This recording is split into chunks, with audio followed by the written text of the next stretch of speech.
The envelope sat untouched on the kitchen counter for nearly 4 days before Laura Bennett finally picked it up. It was cream-colored, thick paper, the kind usually reserved for weddings or formal ceremonies. Her name was written across the front in elegant calligraphy that looked almost too perfect to belong to real life. Laura had seen that handwriting before. It belonged to someone who had always believed appearances mattered more than anything else.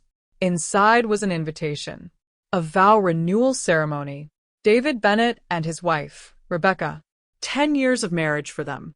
15 years that had once belonged to Laura before that. 25 years of David's life divided neatly between two women, as if the past could simply be folded away like an old letter and placed in a drawer. Laura stood in the quiet kitchen of her small townhouse in Maplewood, staring at the invitation as if it might explain itself. Her daughter Mia leaned against the doorway, watching her. "Are you going?" Mia asked carefully. At 23, Mia had inherited her father's height and her mother's sharp eyes. She tried to sound casual, but Laura could hear the tension underneath. "I don't know," Laura replied, setting the card down again. "It feels strange." Mia stepped into the room. "Dad said it would mean a lot if you came." Laura almost laughed at that, but the sound never escaped her throat. "And Rebecca specifically asked for you," Mia added. That part made Laura pause.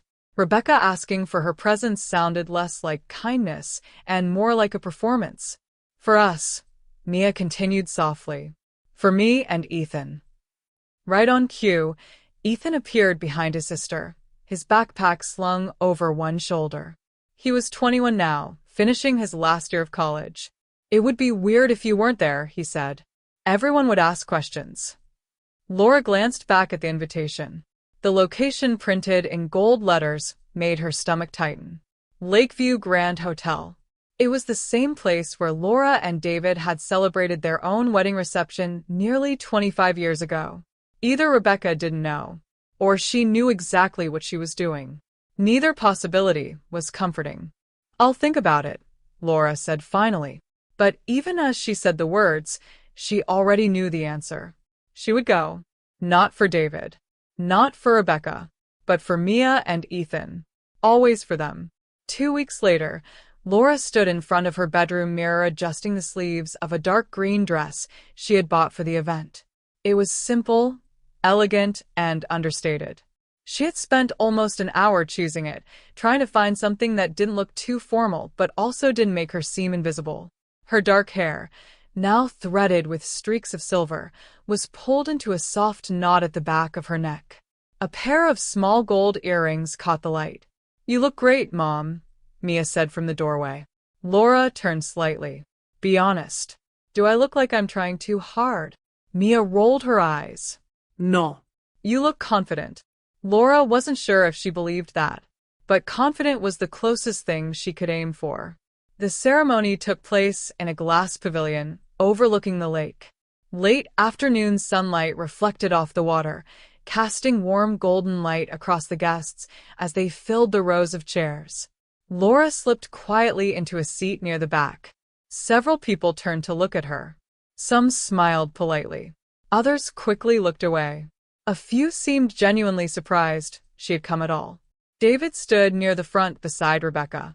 He looked older than Laura remembered, silver threading through his hair, his posture straighter than ever in a tailored navy suit. For a brief moment their eyes met across the crowd. He nodded. Laura returned the gesture. It was a strange moment. 25 years of shared history reduced to a silent acknowledgement. The ceremony itself was short.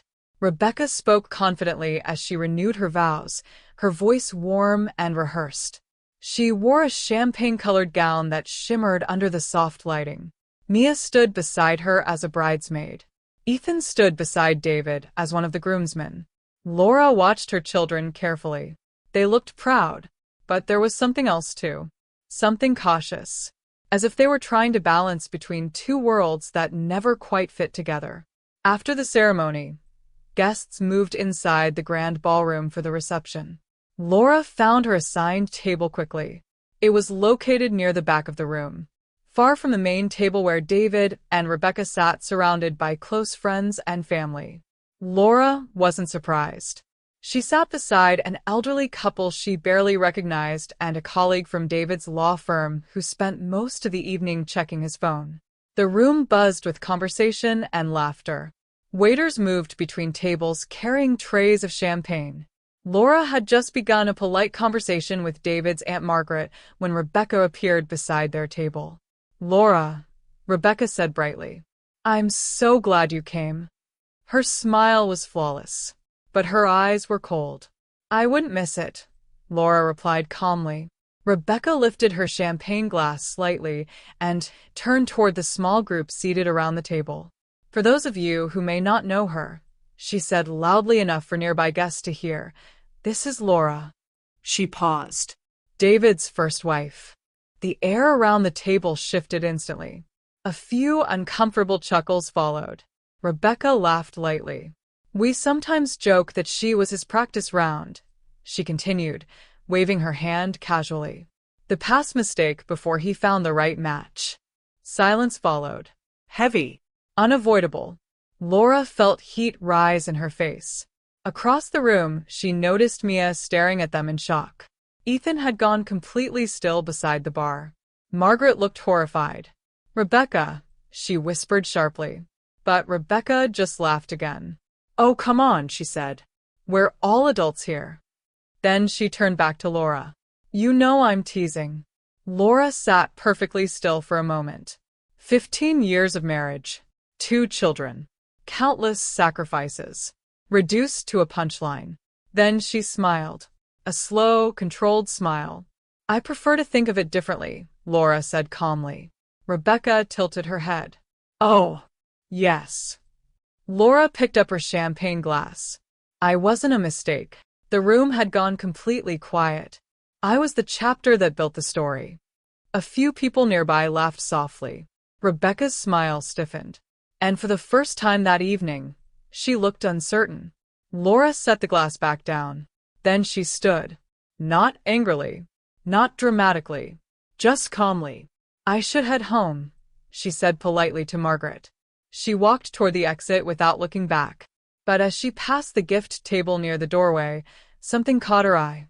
A stack of small toast cards. For guests who wanted to say something later in the evening. Laura stopped. For a moment she stared at them.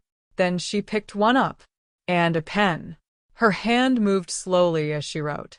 Across the ballroom, Mia was watching her. And for the first time that night, Laura didn't feel small anymore. When she finished writing, she folded the card once and slipped it into her purse. Tonight Rebecca had called her the past mistake. But Laura Bennett was starting to realize something. Sometimes the past wasn't something to be ashamed of. Sometimes it was the beginning of a story people hadn't finished hearing yet. Laura drove home from the Lakeview Grand Hotel with both hands gripping the steering wheel so tightly that her fingers ached. The road was nearly empty, the late evening air thick with the quiet hum of distant traffic and streetlights reflecting on wet pavement.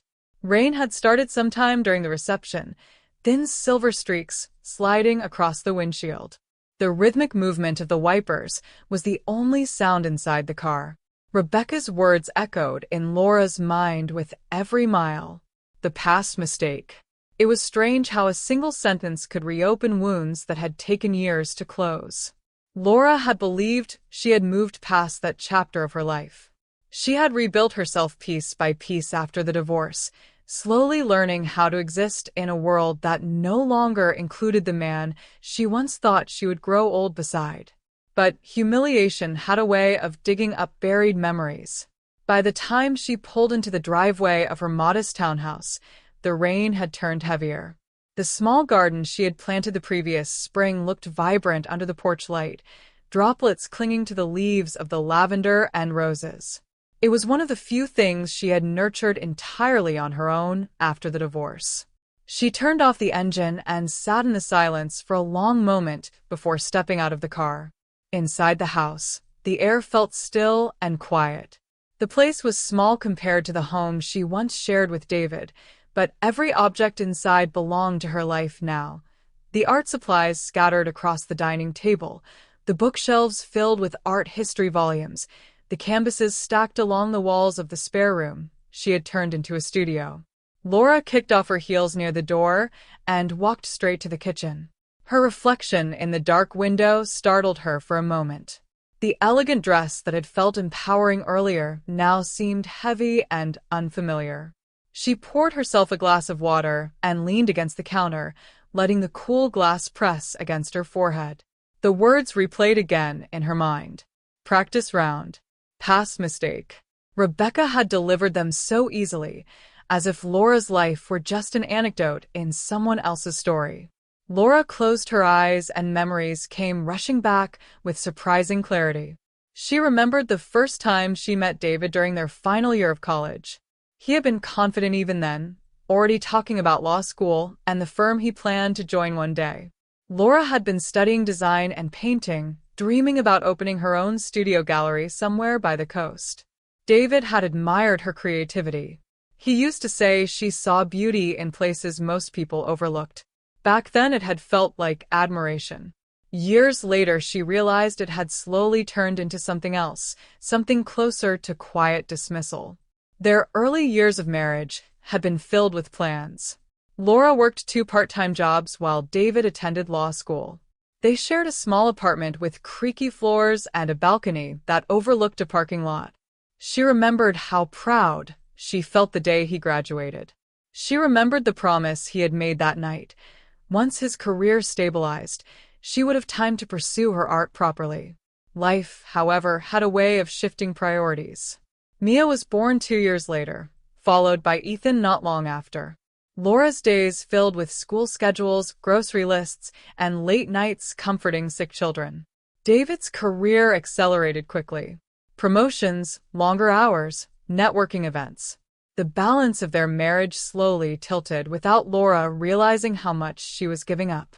Her paints remained untouched for months at a time, while she managed the household that allowed David to build the reputation he now enjoyed. The first time she met Rebecca had been at one of David's office parties nearly 15 years into the marriage. Rebecca had been his new assistant then, ambitious, charming, quick with compliments. Laura remembered watching the two of them across the room that night. The way Rebecca laughed at David's jokes. The way he leaned slightly closer when speaking to her.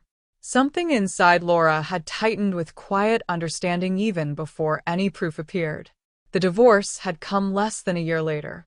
David insisted nothing had happened until after they separated, but the timeline never truly mattered. What hurt more were the words he used during their final arguments. He said Laura had lost her ambition. He said she had stopped supporting his career.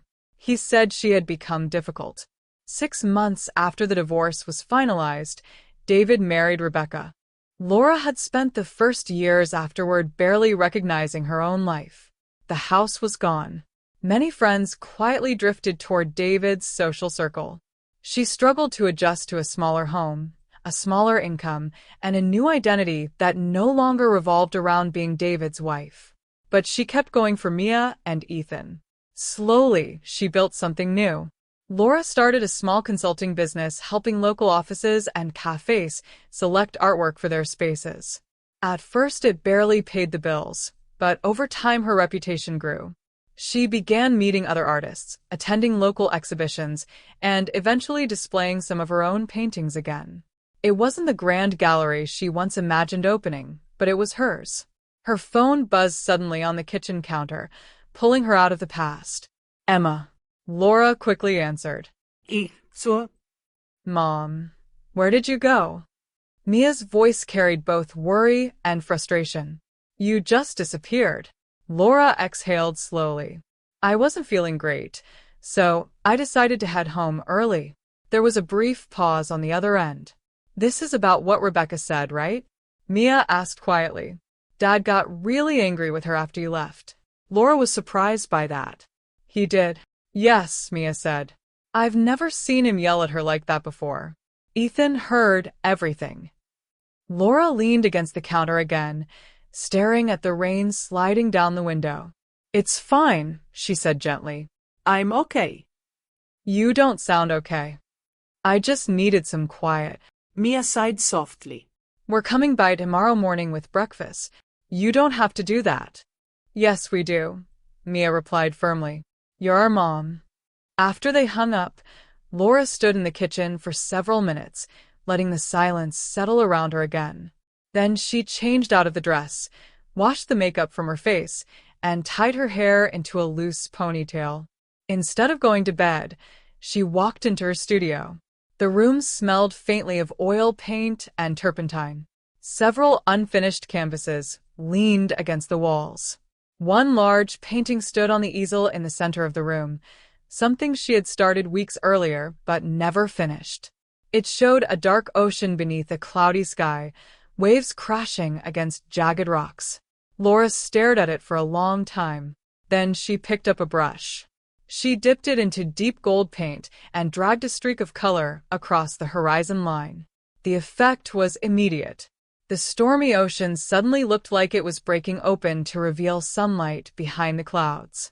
Laura stepped back, studying the change. Rebecca had called her a mistake. But standing there in the quiet studio, paint on her hands and determination rising slowly inside her chest, Laura realized something important. She had spent too many years letting other people write her story. Maybe it was finally time to tell it herself. On the small desk beside the easel lay the toast card she had taken from the reception. Laura unfolded it again. She read the few sentences she had scribbled earlier that night. They suddenly felt incomplete. She reached for a pen and began writing again. The next morning, sunlight crept slowly through the kitchen windows of Laura Bennett's townhouse, casting long golden lines across the floor. The rain from the night before had cleared, leaving the air fresh and bright. Outside, the small garden in the backyard looked almost luminous after the storm. Drops of water clung to the leaves, reflecting the early light like tiny mirrors. Laura had barely slept. She had spent most of the night in her studio, adding layer after layer of color to the painting on the easel. The dark ocean scene had begun to transform. Gold streaks now cut through the clouds above the horizon, and thin threads of crimson glowed beneath them, as if sunlight was fighting its way through the storm. When she finally glanced at the clock, it was nearly 3 in the morning. Yet strangely, she didn't feel exhausted. She felt awake in a way she hadn't felt for years. The doorbell rang just as Laura poured herself a second cup of coffee. She knew who it was before she even checked. Mia stood on the front steps holding a brown paper bag, her long hair pulled into a messy bun, and a concerned expression on her face. "You look like you slept 2 hours," Mia said as soon as Laura opened the door. "That's generous," Laura replied with a faint smile. Mia stepped inside and held up the bag. "Bagels. And coffee from that cafe you like." "You didn't have to." "Yes, I did," Mia interrupted gently. They moved into the kitchen and sat at the small wooden table near the window. For a few minutes they ate quietly. The morning felt calm, almost peaceful. But Laura knew the real conversation was coming. "Dad told me what happened after you left," Mia said eventually. Laura raised an eyebrow slightly. "And he and Rebecca had a huge argument." Laura didn't respond immediately. "That's surprising," she said finally. "Dad said she crossed a line," Mia continued. "He told her it was disrespectful and unnecessary." Laura stared into her coffee. Part of her felt satisfaction hearing that. Another part felt nothing at all. "It's a little late for him to discover respect," she said quietly. Mia winced. Laura immediately softened her tone. "I'm sorry." "That wasn't fair. None of this is your fault." "I know," Mia said gently. "But it still hurts seeing you treated like that." Laura reached across the table and squeezed her daughter's hand. "I'm stronger than I used to be." Mia studied her carefully. "Actually," she said slowly, "you seem different today." Laura tilted her head. "How so?" "I don't know," Mia replied. "You look calmer." Like something clicked. Laura glanced toward the hallway that led to her studio. Maybe it did. Later that afternoon, after Mia left for work, Laura returned to the studio. The sunlight pouring through the tall windows made the painting glow. The dark waves were still there, crashing violently against the rocks. but the golden horizon had widened overnight. The crimson streaks she added earlier had turned into bold lines of color that cut directly through the storm. Laura stepped closer to the canvas. The painting looked like a battle between darkness and light. And for the first time in years, she knew exactly which side she wanted to stand on. Her phone rang suddenly on the desk beside the easel. The caller ID showed David's name. Laura stared at the screen for a few seconds before answering. "Hello." "Laura," David said. His voice sounded cautious. "Do you have a moment?" I'm listening. There was a brief pause. "I wanted to apologize for Rebecca's comment last night," he said. His tone sounded formal, controlled, like a lawyer delivering a carefully prepared statement. "It was inappropriate," he continued. "She shouldn't have said that." Laura leaned against the desk. "Did she apologize?" Another pause. "She will," David said. "At the dinner next week." Laura knew immediately what he meant. Emma's graduation dinner. Both families would be there. "I see," Laura said. "I just want everything to go smoothly," David continued. "For Emma's sake." Laura almost smiled. The translation was obvious. "Please don't make things uncomfortable. Please keep the peace. Please continue being the quiet version of yourself we're all used to." "I'll be there," Laura said calmly. David sounded relieved. Good. "That's good." Then Laura added something that made him pause. "And don't worry," she said. "I already know exactly what I'm going to say." The silence on the line stretched for several seconds. "What do you mean by that?" David asked carefully. "You'll see," Laura replied. Then she ended the call. For a moment, she simply stood there in the quiet studio, the phone still in her hand. 10 years ago, conversations with David had the power to shake her confidence for days. Now, she felt something entirely different. Distance. Clarity. She placed the phone on the desk and walked toward a large storage cabinet in the corner of the room. Inside were several boxes she rarely opened. Old sketches, unused canvases, and something else. Laura pulled out a worn cardboard box labeled personal. She hadn't touched it in years. Inside were journals. Dozens of them. Laura had started writing them during college. She kept the habit throughout her marriage, recording everything from small daily moments to the fears she never voiced out loud. She sat on the floor and opened the earliest one. The handwriting inside looked younger, lighter, optimistic. "David says my art will always be part of our future," one entry read. "He believes in me." Laura flipped through the pages slowly. Years passed with each turn. Emma's birth, Ethan learning to walk, David's first big promotion. Then the tone began to change. "David works later every night now. He says my painting is just a hobby. I wonder if he even notices when I'm not in the room anymore." Laura stopped turning the pages. Her chest felt tight. She opened another journal from later years. This one contained the months leading up to the divorce. The entries were raw, uneven. "He says I stopped supporting him. How can he say that after everything? I don't recognize the man I married." Laura closed the journal slowly. The woman who had written those words sounded angry. Fierce. Determined. Somewhere along the way, that version of herself had disappeared. Or maybe she had simply buried it. Laura stood and walked back to the easel. She looked at the painting again. The storm, the light breaking through, the bold streak of red she had added the night before. Suddenly she understood why the painting felt so personal. It wasn't just a landscape. It was a reflection of her life. For years she had tried to smooth over the darker parts of her story so others would feel comfortable. She had allowed herself to shrink quietly into the background of her own family. Rebecca's cruel joke had done something unexpected. It had shattered the illusion that silence was protecting anyone. Laura picked up her phone again and opened the Notes app. Then she copied the words from the toast card she had written. She stared at them. They still felt incomplete. Not honest enough. So she deleted half of it. Then she began writing again. This time she didn't hold back. She wrote about sacrifice. She wrote about rebuilding after loss. She wrote about motherhood. And she wrote about dignity. When she finally finished, nearly an hour had passed. Laura read the speech once more. Then she folded the paper carefully and placed it inside her purse. Emma's graduation dinner was in 4 days. And for the first time in years, Laura Bennett wasn't afraid of speaking.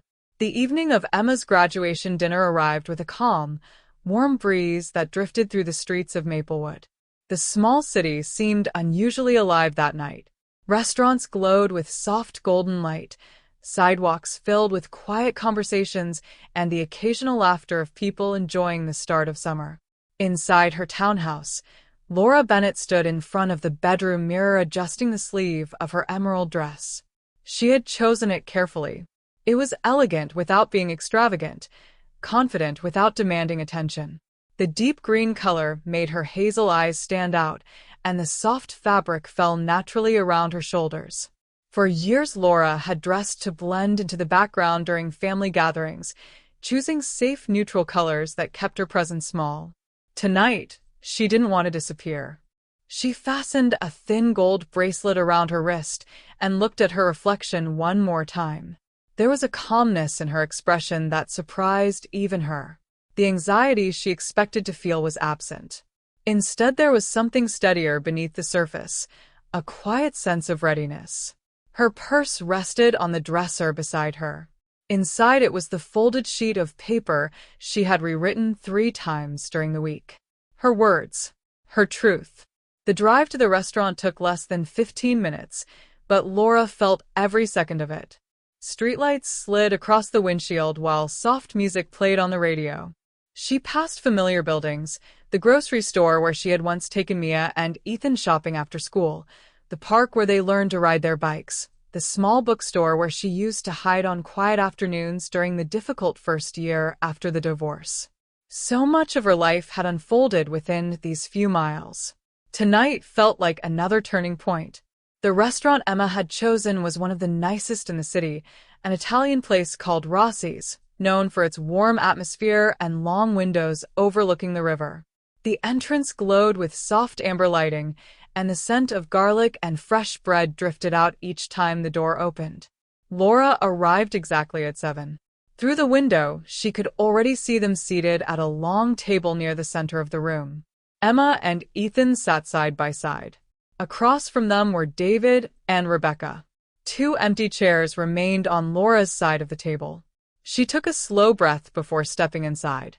"Mom." Emma was the first to see her. Her daughter's face lit up instantly as she stood and walked over. The pride and excitement from the graduation ceremony earlier that day still radiated from her. "You made it," Emma said, wrapping her arms around Laura. "Of course I did," Laura replied warmly.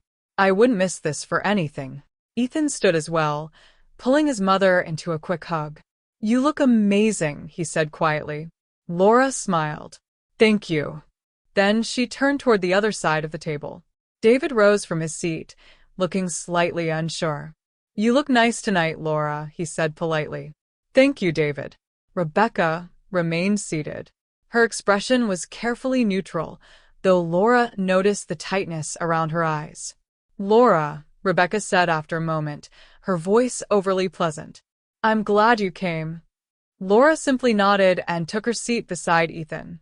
The waiter arrived soon after, offering menus and pouring glasses of water. The first 20 minutes passed with the usual dinner conversation, questions about Emma's graduate program, comments about the ceremony, jokes about how long Ethan had spent studying for his final exams. But beneath the surface, Laura could feel the tension. Everyone seemed aware that something unsaid hovered quietly over the table. Rebecca eventually took control of the conversation, as she often did. "We've been planning a trip to Italy for Emma," she said brightly. "A little celebration now that her master's degree is finished. Florence, Rome, maybe Venice." Emma looked slightly surprised. "You didn't tell me that." "We wanted it to be a surprise," Rebecca replied. "The art there is incredible. Florence especially." Ethan glanced toward his mother. "Mom probably knows more about Florentine art than anyone at this table," he said casually. Rebecca's smile stiffened. Yes, she said slowly. Laura's little art hobby is quite charming. Laura lifted her wine glass, but said nothing. 10 years earlier, that comment would have stung. Tonight, it barely registered. The waiter returned with the main courses, just as David cleared his throat. He lifted his glass slightly and tapped it gently with a spoon. I'd like to make a toast, he said. The table grew quiet. To Emma, David continued. Your mother and I. He paused briefly, glancing between Laura and Rebecca. All of us are incredibly proud of you. You've worked hard for everything you've achieved. Emma smiled brightly. You've always been determined and intelligent, David went on. And we're excited to see where life takes you next. Everyone lifted their glasses. To Emma. Emma blushed slightly. Thank you. Before anyone could continue eating, Rebecca suddenly stood. I'd like to say something too, she announced. She reached into her purse and removed a small folded card. Laura recognized it immediately. Toast cards. Just like the ones from the vow renewal ceremony. Emma shifted slightly in her seat. Rebecca smiled warmly. Emma, I've watched you grow into an extraordinary young woman over the past 10 years, she began. While I may not be your biological mother, I hope I've helped provide guidance and stability during important years of your life. Laura kept her gaze calmly on her plate. Jason stiffened beside her. Rebecca continued, her voice gentle and rehearsed. Parenthood comes in many forms. And sometimes the people who step in later in life can offer perspectives that shape us just as strongly as the ones who were there at the beginning. Emma's smile had faded slightly now. To Emma, Rebecca concluded, a brilliant future ahead. Polite applause followed. David looked relieved. But Laura knew something. This was the moment she had spent days preparing for. She slowly stood. I'd like to say something as well. Every person at the table went silent. David's expression tightened. Rebecca's eyes narrowed slightly. Laura unfolded the paper in her hand. But when she looked at her children sitting across from her, she realized she no longer needed it. She folded the paper again and set it gently on the table. First, she said softly, to Emma. Emma looked up at her. You crossing that stage today was one of the proudest moments of my life. Emma's eyes immediately filled with tears. You've always been brave, Laura continued. Curious about the world. Determined to understand it, protect it, and improve it. Those qualities will carry you far. She paused. The restaurant around them had grown unusually quiet. Then Laura took a slow breath. Recently, she said calmly, I was introduced somewhere as the past mistake. Rebecca shifted in her seat. Several nearby tables turned toward them. Laura's voice remained steady. I thought about that comment a lot afterward. She turned toward Emma and Ethan. Your father and I made many mistakes in our marriage. That happens sometimes when two people grow in different directions. David lowered his gaze. But loving you, Laura said, her voice soft but firm. Raising you, being your mother, that has never been a mistake. Emma wiped a tear from her cheek. Ethan reached across the table and squeezed Laura's hand. Laura continued. For years, I believed the best way to keep peace in this family was to stay quiet, to step aside, to make myself smaller so everyone else could feel comfortable. Rebecca stared straight ahead. But silence doesn't protect dignity, Laura said. It only hides the truth. She lifted her glass gently. I am not a mistake, she said simply.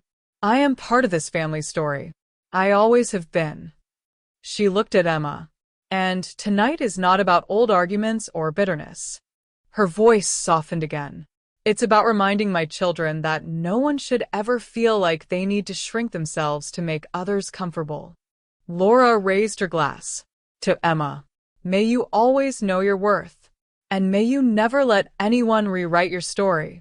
For a moment the restaurant was completely silent. Then Emma stood and wrapped her arms around her mother. I love you, she whispered. Ethan stood next, placing a hand on Laura's shoulder. That was long overdue, he said quietly. When Laura sat down again, she noticed something unexpected. Several people at nearby tables were watching, and many of them were smiling. David looked stunned. Rebecca said nothing at all. For the rest of the evening, conversation returned slowly to normal. But something had changed. Laura could feel it. For the first time in years, she had taken her place at the table, and no one could erase her again. When the dinner at Rossi's finally began to wind down, the atmosphere at the table felt noticeably different from when the evening had started. The tension that once hung in the air had shifted into something quieter, something reflective. Plates were cleared away, wine glasses stood half empty, and the conversations had softened into smaller exchanges between the guests. Yet the words Laura had spoken earlier lingered in the room, like a turning point that no one could ignore. Emma sat close beside her mother now, her eyes still bright from emotion, but also from pride. Every few minutes, she would reach over and touch Laura's arm or smile at her as if seeing her with new clarity. Across the table, David had grown unusually quiet. For most of the evening, he had been a man who controlled every room he entered. As a successful attorney, he had spent decades speaking with confidence, persuading juries, negotiating contracts, shaping outcomes. But now he seemed unsure what to say. Rebecca remained composed, though the polished expression she usually wore had cracked slightly. She had barely spoken since Laura's toast, focusing instead on her glass of wine and the occasional polite comment directed at the waiter. Eventually, people began to stand and gather their coats. Emma hugged both of her parents again before stepping away to talk with a few friends who had joined them at the restaurant later in the evening. Ethan followed her toward the entrance, already discussing plans for the weekend. For a moment, Laura stood alone beside the table. Then David approached. "Can we talk for a minute?" he asked quietly. Laura looked toward the front of the restaurant where Emma and Ethan were laughing together. Then she nodded. They stepped toward a quieter corner near the windows that overlooked the river. Outside, the city lights shimmered across the water, creating reflections that moved slowly with the current. David rested his hands in his pockets. "That was quite a moment tonight," he said. Laura crossed her arms lightly, not defensive but calm. "It wasn't meant to be dramatic," she replied. "No," David admitted, "but it was honest." For several seconds, neither of them spoke. Finally, David sighed. "I didn't realize how much you had been carrying all these years." Laura looked at him steadily. "You didn't want to see it." He didn't argue. "That's probably true," he said. David ran a hand through his hair, a familiar gesture that once would have softened Laura instantly. Tonight it simply felt like an old memory passing through the room. When Rebecca made that comment at the vow renewal, he continued, "I should have addressed it right there." "Yes," Laura said quietly. "I took the easier path," he admitted. "I always thought keeping things calm was the best option for the kids." Laura shook her head slightly. "Peace that depends on someone else staying silent isn't peace." David absorbed that. "I suppose I'm learning that now." For a moment, they stood together watching the lights on the river. "You've changed," David said eventually. Laura smiled faintly. "I hope so." "In a good way," he clarified quickly. "I didn't come tonight to prove anything to you," she said gently. "I came for Emma." "I know." David hesitated. "And for what it's worth, I never thought of you as a mistake." Laura tilted her head. "Didn't you?" "No," he said firmly. "But you allowed that narrative to exist," she replied. He nodded slowly. Yes. "I did." For a long moment, the two of them stood there in silence. Finally, Laura picked up her purse. "Well," she said lightly, "I should get going." David looked almost reluctant to end the conversation. "I heard about your art projects," he said. Emma mentioned a hotel commission. Laura's expression brightened slightly. Yes. A boutique hotel downtown wants a series of coastal paintings for their rooms. "That's incredible." "It's a start," she said. "You always had talent," David added. Once those words would have meant everything to her. Tonight, they simply felt like acknowledgement. "Thank you," she replied. He nodded. "Take care, Laura." You too, David. She turned and walked toward the exit where Emma and Ethan were waiting. The cool evening air greeted her as she stepped outside. The restaurant's warm glow faded behind her as the quiet sounds of the city replaced the soft music from inside. Emma immediately wrapped her arms around her again. "Mom," she said softly. "That speech, it meant so much." Laura hugged her daughter tightly. "I meant every word." Ethan joined them, smiling. "You know," he said, "half the restaurant was listening to you." Laura laughed softly. "I didn't notice." Well, they were, he said. And people were nodding. Emma nodded too. "You said things I think a lot of people needed to hear." Laura looked at both of her children. For years she had worried that speaking honestly might damage their relationship. But tonight she saw something different in their eyes. Respect. Pride. "Are you coming to brunch on Sunday?" Emma asked. "Of course," Laura said. "Good," Ethan added. "Because I think Mom deserves pancakes after that performance." They all laughed. A few minutes later, Laura hugged them goodbye and walked toward her car parked along the quiet street. The drive home felt different from the one after the vow renewal. That night had been filled with anger and humiliation. Tonight there was something lighter in her chest. Relief. Freedom. When she arrived at her townhouse, she sat in the car for a moment before stepping out. The garden outside looked peaceful under the porch light, the flowers gently swaying in the warm breeze. Inside the house, everything was quiet. Laura slipped off her shoes and walked straight to her studio. The painting on the easel waited where she had left it earlier that day. She turned on the lights and stepped closer. The dark ocean still dominated most of the canvas, waves crashing against jagged rocks under a turbulent sky. But now the golden light along the horizon stretched wider than before, and the bold red streak cut confidently through the storm. Laura picked up a brush. She mixed a brighter shade of gold on the palette and added several new strokes across the sky. The painting changed instantly. The darkness remained, but the light now led the entire composition. Laura stepped back. For a long moment, she simply stood there looking at the canvas. The past would always exist. The marriage, the betrayal, the years she had spent rebuilding herself. But none of it defined her anymore. Her phone buzzed on the desk nearby. She picked it up. A message from Ethan appeared on the screen. "You were amazing tonight, Mom. I'm proud of you." Laura smiled and typed back, "Thank you. I'm proud of myself too." She set the phone down and looked back at the painting. Tomorrow she would deliver the first sketches for the hotel commission. Next month she planned to submit her portfolio to a national art fair she had been too nervous to apply for before.